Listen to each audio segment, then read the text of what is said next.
యాకోబు రాసిన పత్రిక 1వ అధ్యాయం 20 వచనంలో, ఎందుకనగా నరుని కోపం దేవుని నీతిని నెరవేర్చదని ఉన్నది.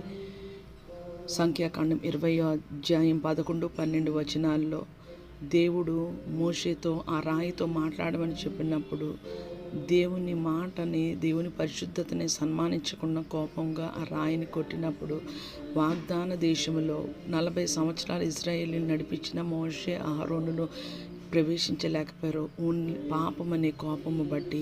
ప్రియమైన విశ్వాసి, మన కోపం ఎలాగున్నదో ఒకసారి స్వపరీక్ష చేసుకుందాం. ఎఫెసీయులకు రాసిన పత్రిక 4వ అధ్యాయం 26వ వచనంలో, కోపపడుడి కానీ పాపము చెయ్యకుడి, సూర్యుడు అస్తమించే వరకు మీ కోపము నిలిచి ఉండకూడదు.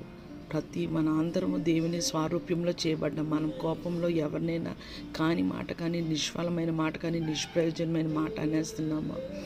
దేవుడు ఏమాత్రము మనం మాట్లాడిన ప్రతి మాట గురించి లెక్క